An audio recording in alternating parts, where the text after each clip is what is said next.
His uncle's greatest pleasure was tormenting his 7-year-old nephew. But the boy never cried or screamed, no matter how harsh the blows landed on his bare bottom. Because he was silently enduring it all, waiting for the right moment to end it once and for all. But his uncle knew he was holding back, so the beatings came more frequently. And the blows grew harsher each time, all to crush his spirit completely. Yet, Aeg's will remained unbroken. He refused to submit. He even stared down the abuse with defiant eyes. Until he was 12 years old, he accidentally overturned a wheelbarrow. His uncle, eager to tame him, saw this, and brought out the hazel rod again, then made him lie naked on a bench, awaiting yet another beating. But this time, the blows were too severe. Aeg's leg was broken. Watching the boy lie weak and helpless in bed, his elderly grandmother comforted him. "Your leg will heal. And your life will one day brighten." Though his heart was full of resentment and hate, Aeg still hadn't carried out his plan. It was his grandmother's presence that held him back. When he was 7, Aeg lost both his parents. Alone and helpless, he was sent to live with his uncle. Little did he know, from that day on, his life would become a living hell. He wasn't even allowed to eat at the table. His 2 younger cousins bullied him as an outcast. He wasn't allowed to attend school either. Instead, he was treated like a slave, forced to work. Thankfully, his grandmother cared for him. She secretly slipped him food, and taught him to read and write. Time flew by like a fleeting horse. Before long, Aeg turned 17. Though God had left him with a crippled leg, he was blessed with a strong, muscular body. Meanwhile, his cruel uncle faced harsh reality. His 2 sons died young from diphtheria. So Aeg became the family's sole strong laborer. But one day, war broke out. The front lines urgently needed young men to enlist. Inevitably, Aeg received his draft notice. His uncle found out, and immediately protested to the officers. "I've already lost 2 sons. If you take my stepson too, who will do the heavy farm work? Who will grow food for your soldiers?" The officers found his argument reasonable. Losing 1 soldier was minor. But losing a supply base would be a big loss. And so, Aeg was spared from the horrors of war. But on that very same day, his beloved grandmother, worn out from hard work, collapsed face first into a basin, and never woke again. After the church funeral for his grandmother, Aeg wept alone in the grass, heartbroken. From then on, he had no one left to care for him. Yet he was also free of attachments, for the humiliations he had suffered, and for the crippled leg he still bore. Aeg resolved to carry out the plan he had dreamed of since childhood. That very noon, he deliberately smashed a plate, then skillfully lay on the bench, like a tamed dog. But when his uncle ordered him to pull down his pants, he stood up, bared his teeth, and snarled a fierce warning. "If you hit me again, I'll kill you." Then he slung his empty pack over his shoulder, leaving the village that had chained his life. It turned out, Aeg never sought revenge. He only wanted a reason and the will to leave, gazing at the distant mountain peaks, to lands he had never set foot on. From this moment on, Aeg's life would be forever tied to the Alps. Rising and falling like the mountains, majestic and grand like the mountain range, with a backbone forged by childhood hardship, Aeg walked and paused along his path, first helping townsfolk clear land, then making a living cutting timber in snowy forests. Time passed in a flash, another 10 years like a song, his once empty pack now heavy with coins. One day, as he hurried through snowy woods, heading to the next town, he spotted a dilapidated cabin on a barren hillside. Inside was an old man suffering from illness, perhaps reminded of his late grandmother. A surge of tender compassion welled up in him. Aeg couldn't bear to watch the old man die alone, so he carried him along the journey despite the hardship. In the quiet forest, apart from their footsteps, only the old man's heavy, mechanical breaths could be heard. Suddenly, the man cleared his throat, and spoke with difficulty. "Death is not the worst thing. If you keep going, you might catch a chill. That biting cold not only chills your bones, but also destroys your will. It's a merciless assault on your spirit. People say death is a new beginning. But from my view, death brings no new hope. It's like a cold, ruthless woman, silently stealing your life away, leaving only cold and darkness behind." The old man's sacred words sent chills down Aeg's spine. Death was something he had never truly considered. Now it felt like icy snowflakes, piercing cold into his neck. Suddenly, he shuddered, then tumbled down the slippery slope. When he regained consciousness, the old man had vanished swiftly, disappeared into the swirling snow and white wilderness. Aeg was deeply shaken by the sight. Before, he had no expectations for the future. Even if he had imagined something, it was like white mist in the forest, all vague and unclear. But now, he started to look forward to certain things, and wanted to do something before then. Maybe this is what they call living towards death. Then, at that moment, a woman suddenly appeared before him. She poured him another drink. Whether intentional or not, when Mary bent down to set down the glass, her fingers lightly brushed Iger's strong forearm. In that instant, ripples stirred inside Iger's heart. He found a reason to live. To marry a woman he loves, and build a warm home. For that, he worked even harder. Enduring the scorching sun in the fields, and the damp chill in the forest.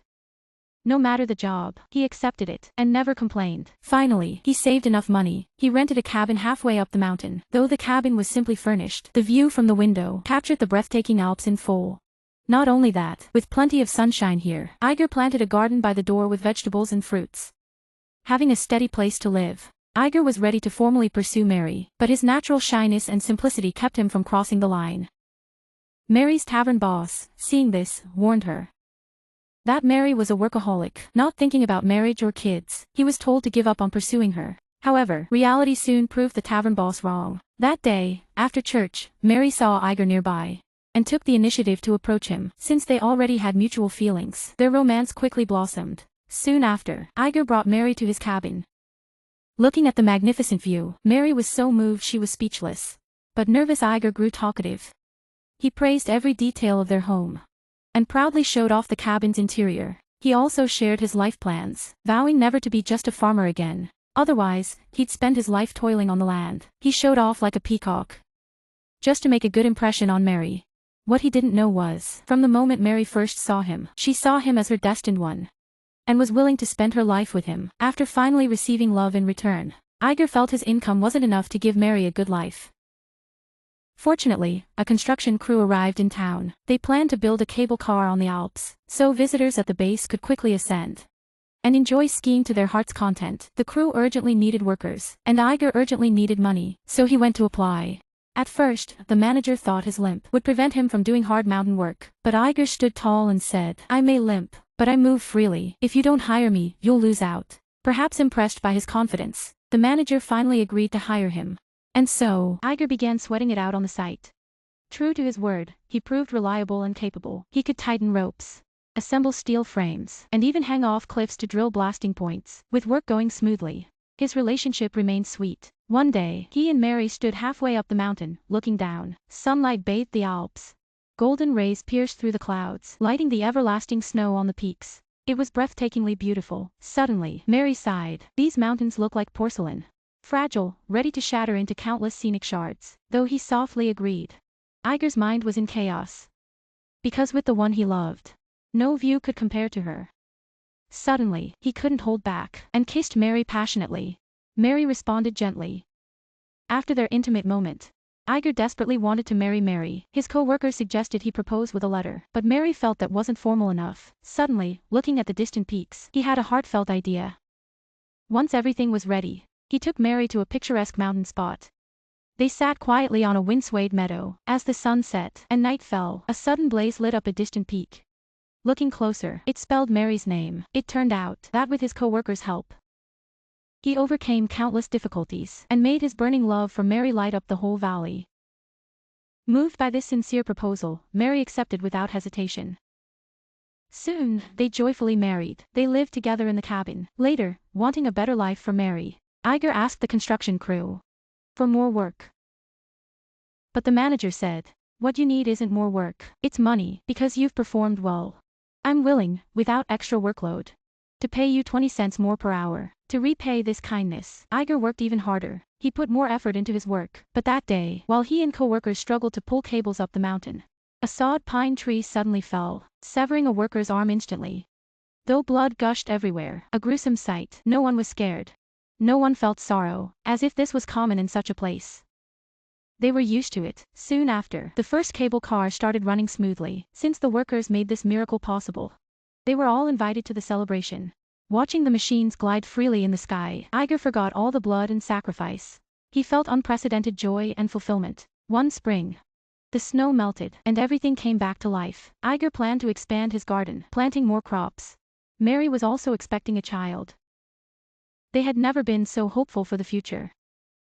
But this honeyed happiness vanished suddenly one harsh winter. That night, Iger, holding Mary as he slept, was suddenly awakened by a strange sound. When he stepped outside to check, he was swept by a fierce gust. When calm returned, dawn had already broken. The sunlight was warm, but Iger was buried deep under snow, only his mouth and nostrils exposed to breathe. The moment he regained consciousness, he screamed Mary's name hoarsely. but only endless silence answered. Disbelieving, he pulled himself out of the snow. His legs were completely frostbitten, so he crawled, enduring excruciating pain, searching for his wife's figure. Though his hands were raw and bleeding, he saw no familiar face. Mary, their unborn child, and their cabin had all been swallowed by merciless snow. At the funeral, grief-stricken Iger was like a soulless machine. He numbly accepted the villagers' condolences. Afterwards, he was taken back to town to recover. It took months before he could barely walk again. One day, as the snow melted, he couldn't help but look toward his former home. He gathered courage and stood up with his cane, once again standing on that ruined ground. After the avalanche, home was all mud and desolation. Suddenly, in the bleakness, he saw Mary's torn dress hanging on a lush green branch. He remembered their first date that year. When Mary wore that summer dress, because it was so hot, she lifted her golden hair, accidentally revealing a scar on her neck. It was a childhood injury bitten by a sow after falling into the pigpen, perhaps to ease her shame. Iger comforted her.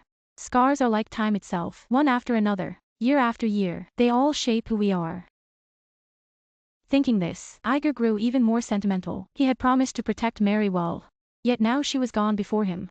After his leg injuries healed, Iger first went to the cable car company to demand an explanation for Mary's death, because when the avalanche struck, she had heard the construction crews blasting, meaning the avalanche was caused by blasting, but the boss refused to admit it. She couldn't fight the big company. She had to swallow the bitter truth silently, bearing all pain and injustice alone. Besides, to survive, she still had to work for the crew. Not long after, Iger returned to the site, but he grew gloomy and withdrawn, avoiding all contact. His closest co-worker saw he couldn't accept his wife's death. So he comforted him, saying everyone faces death. It's just a matter of sooner or later. In fact, from birth onward, life is a constant loss. First, teeth, then arms, then all teeth. At first, a memory, then whole recollections, until one day, everything disappears. Listening to the endless talk, Iger couldn't help but argue, people still have souls and willpower, but his co-workers said, that's nonsense. When you die, that's everything after is empty talk. There's no God in this world. If God existed, his heaven wouldn't be so out of reach. But that's the harsh truth. It's tough. Not long after this conversation, he suddenly froze to death in a bathtub without warning. At the funeral, people mechanically repeated the usual eulogies. In the mountains, he ran faster than antelopes, worked like a horse, but left this world like that. Who can understand? Luckily, it wasn't me, but as the priest said, the road to heaven is unfathomable. The mourners had blank faces. Only Iger's eyes suddenly shone. It seemed, death, as the old man said, brings nothing new. Dead is dead. No soul, no will, no God, no one can avoid death. It can come anytime, anywhere, equally to all. From then on, Iger feared no death. No longer feared any loss. He started doing the risky job of cable car maintenance, even standing dozens of meters above ground, where a fall could be fatal. He remained calm as still water, and in the daily calm, he no longer suppressed his longing for Mary. Instead, he poured all his feelings into letters, then laid them at Mary's grave. Though this life seemed lonely, for Iger, it was a new beginning.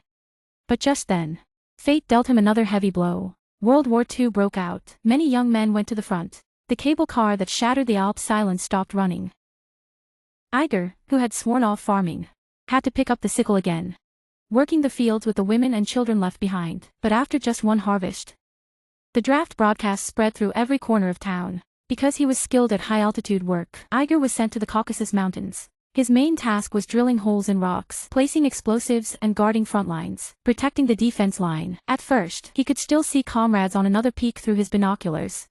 But soon, he felt abandoned, with no sign of anyone. Alone, in temperatures below -30, he huddled in a cold, damp cave, surviving on a weak fire and expired canned food, barely clinging to life. After who knows how long, out of ammo and food, he had no choice but to drag his weak body out of the cave. Suddenly, amidst the endless whiteness, he thought he saw his homeland spirit, but, as he gasped his last breath and ran toward it, he realized it was the enemy camp. Long-term hunger and cold had clouded his mind. He mistook enemies for comrades. Thus, Iger became a prisoner of war, though tortured in the camp. He never complained or felt bitter. Having witnessed so much death, he was grateful to still be alive, to see stars at night, and keep writing letters to Mary. Years passed, the war ended, Iger regained his freedom. After wandering around, he returned from another mountain to the familiar Alps. On the first day back home, he visited his wife's grave. He brushed aside thick weeds and placed all the letters he'd written into her coffin. Then, he leaned on his cane, wandering through the town where he grew up, remembering everything past. At that moment, he saw his despised uncle. Though the man was old and frail as dead wood, the terrifying memories still sent shivers through Iger. But soon he gathered courage again, and resolutely approached him, looking down at the demon in his heart. Now the demon was facing death. He asked Iger to help end his life quickly. But Iger ignored him. Instead, he turned and walked away, because forcing someone who wants to die to live is a form of revenge too. Later, to survive, Iger started taking various odd jobs on farms, working hard every day, just to make ends meet, but his mindset had changed. Though alone, he felt a self-contained contentment. He accepted his past, and began to enjoy solitude, a freedom he'd never known before. It changed how he viewed the world. All attachments and obsessions slowly faded. He began living purely, with only some sadness and pain, no complaints, no fights, going with the flow, doing what he could. His steps remained unsteady, yet were determined and steady. The scars he bore hardened into a tough shell. Though storms raged outside, he was calm and content. Fate had taken so much from him. Now all that remained was pure living. Years passed in a blink. Iger's hair was silvered. He had no fixed home. He stayed wherever he worked. Mostly, he lived in the stables of his employers, until he turned 70. With the tavern owner's help, he finally got a proper place. It was a 2-story building about to be demolished. Upstairs was a temporary classroom for local students. Downstairs, his makeshift bedroom. He thought he'd grow old alone and unnoticed. But here, Iger met a graceful, cheerful elderly woman, perhaps having met before.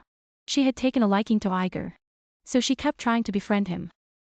And Iger was touched by her sincerity. They began dating like young lovers. They rode the cable car together, admiring the Alps' beauty. They strolled side by side through the mountains, feeling the gentle spring breeze. For a moment, Iger had an illusion. As if all past suffering had never happened. As if he'd returned to the passionate life of 40 years ago. However, an illusion is still just an illusion. When the woman asked to spend her life with him, he suddenly thought of Mary, and all those painful memories. He believed he shouldn't love anyone else in this life. So he immediately rejected her. From the day the old building was torn down, Iger took his few belongings, and moved alone into a stone hut on the mountain. Though cold and lonely, Iger was quite satisfied, because being here made him unconsciously recall the happy cabin. And miss Mary even more.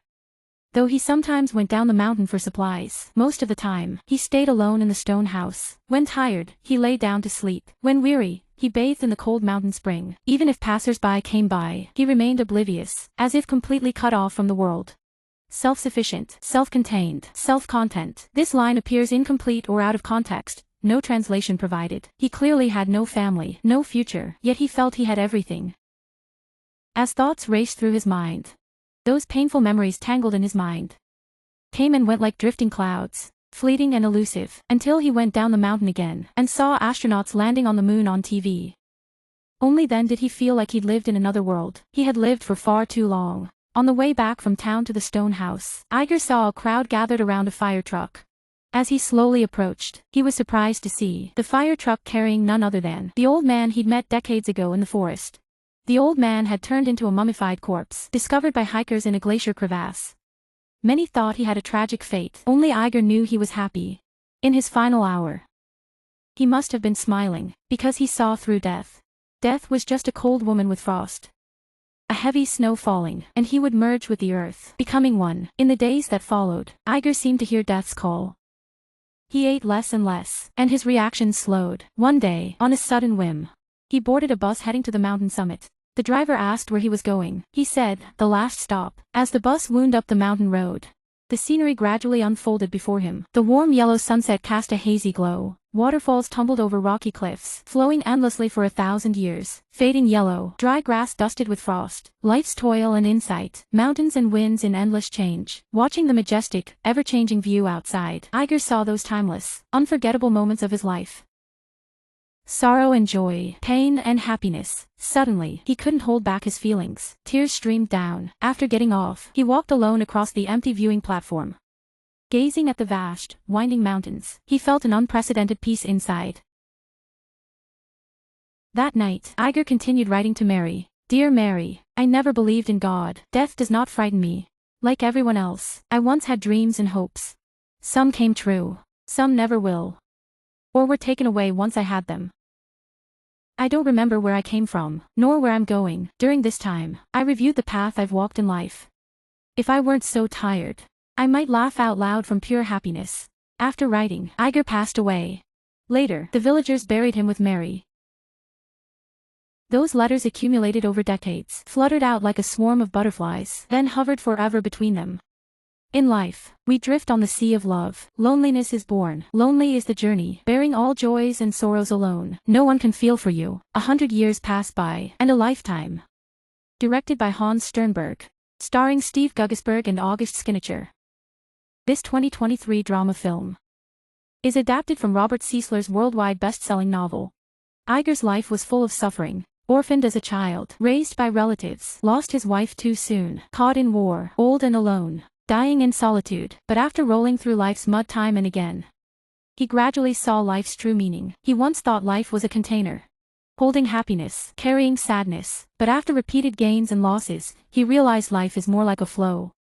Flowing happiness, flowing sorrow, leaving nothing behind. When no longer chasing life's meaning, Iger once wrote to Mary, "Those tiny, wobbly drops of water often made me sad. They cling stubbornly to the grass stem, only to fall at some moment, seep into the soil, or evaporate into the air. People are like drops of water, in the end vanishing without trace. But that doesn't mean they lack meaning. People do die. But life's purpose isn't death. It's to enjoy the birdsong and flowers along the way, to taste the sweetness and bitterness of life." French writer Romain Rolland once said, "There is only one true heroism in the world. To recognize life's truth and still love life. In this world, each of us faces setbacks, difficulties, even painful trials, sometimes feeling life is full of helplessness and despair. The road ahead seems endless, with no hope in sight. But when we learn to find poetry in everyday life, to extract wisdom from hardship, and feel eternity in giving, we come to understand life's beauty in the journey. Life's value isn't in the trophy at the finish, but in the wind stirred as we run. There's the scent of flowers, the salt of sweat, and the sound of the soul unfolding. When we use our inner eye to capture these fleeting glimpses, life is no longer a pale straight line, but a brilliant kaleidoscope." Alright, that's all for today's film. Please like, comment, and share. I'm Shark, looking forward to meeting you next time.